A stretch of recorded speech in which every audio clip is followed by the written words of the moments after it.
Welcome to High Heights Hour with Pastor Ologunwaye Jacob. Praise God. Hallelujah. I'm welcoming you, my friends, to your program called the High Heights Hour. The hour of your lifting, destined from Adam, for your eagle to soar. Relax, brethren, and let's do this together in studying the Word of God and in prophetically praying together. You shall be blessed as we listen in the mighty name of Jesus Christ. I'll be speaking this time on combating and defeating the lords of the Philistines, part 2, as I read from Joshua from chapter 13 verse 7. In the part 1 of this message, we have seen how, despite the fact that Joshua was not a lazy and like a dastardly type, at his old age still have a lot to carry out.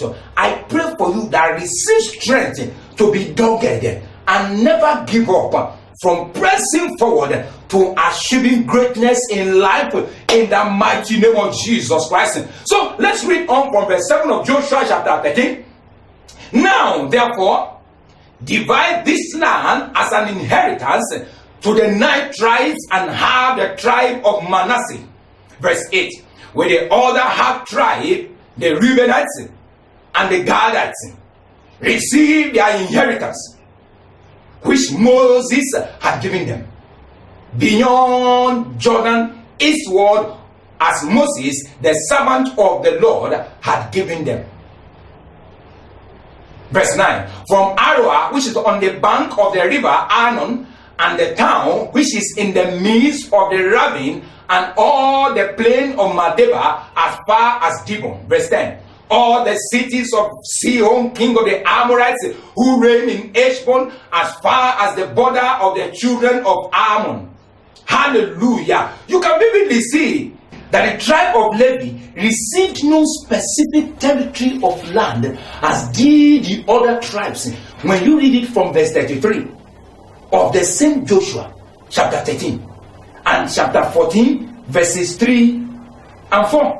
Instead, the Levites received 48 towns with partial land for their flocks and herds in chapter 14 verse 4 and chapter 21 verse 41 of the same book of Joshua, as Moses had specified in Numbers chapter 35 from verse 1 to 5. Reuben also in verse 15, in verses 15 to 23 of Joshua chapter 13 receives the territory previously occupied by Moab, east of the Dead Sea.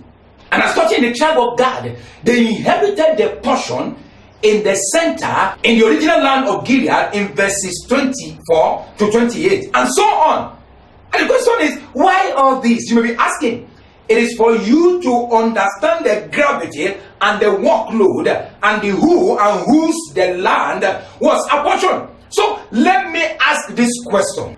Who are these lords of the Philistines, as we have read in Joshua chapter 13? And what are their activities? We need to ask, what are their activities? The 5 lords of the Philistines, or call them the princes of the Pentapolis, a confederacy of 5 cities, which are Gaza, Ashdod, Ashkelon, Gath, Ekron. They are the nations which the Lord left to prove Israel. I pray for you, everyone claiming Lord over your life, trying all what they could to bring you down and permanently destroy you. I decree they shall be destroyed before they accept you in the mighty name of Jesus Christ. Hallelujah. Listen to me. You are a glory carrier. You cannot just be killed like that. I prophesy to you that all gang up against your destiny, all gang up against your marriage, against your health, against your home, against your children, ministry, your businesses, and your church shall scatter by fire in the mighty name of Jesus Christ. Can you say with boldness after me that every confederacy of the Pentapolis, the lords of the Philistines of my word, bragging and hunting for my exploits and destiny, shall scatter and never converge again in the mighty name of Jesus Christ. As you can see, this was the special design of these nations being left, and it envisages, it shows and demonstrates the direct influence of the theocracy under which the Israelites were placed. These nations were left for a double purpose. Number one, to be instrumental by their inroads in promoting the moral and spiritual discipline of the Israelites. And also number two, to serve as design of making them acquainted with war, in order that the young, more especially who were total strangers to it, might learn the use of weapons and the art of wielding them. As the Israelites were a type of the church on earth today, they are to be morally and spiritually disciplined, and not to be idle, not to slack, and not to be lackadaisical and slothful in their Christian race. The Lord was pleased to try them by the remains of the devoted nations they spared. And whenever you, whenever you as a child of God, you are faced with such a threat, such an attack and charging, you need to run back to your God for solution and victory. Listen to me well, my friends. Trials and temptations at most times probe the heart of wickedness. Yes, the wickedness of the heart of sinners, and strengthen the graces of believers in their daily conflict with Satan, with sin, and this evil world. They must live in this world. You must live in this world, but you are not to be conformed to it, as read in the book of Romans chapter 12 verse 2.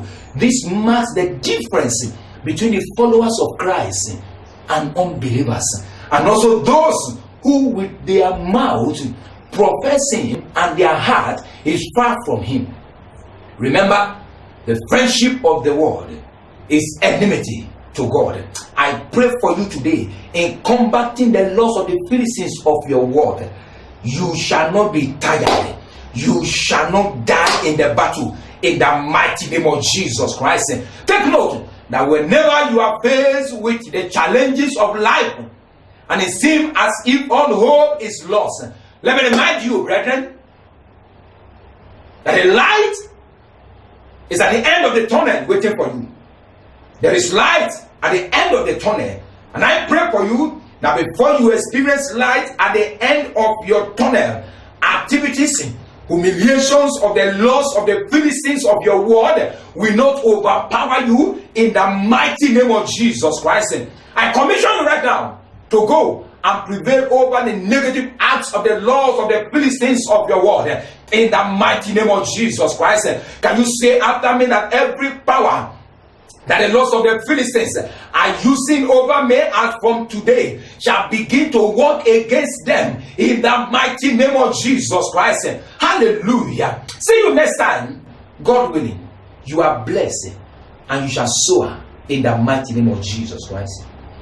Praise God. Hallelujah. I'm convinced beyond reasonable doubt that you have really been blessed of God watching this clip. Put a call. Text us on any of our social media platform to hear your testimonies. God bless you, and let's be together next time. You shall surely soar in the mighty name of Jesus Christ.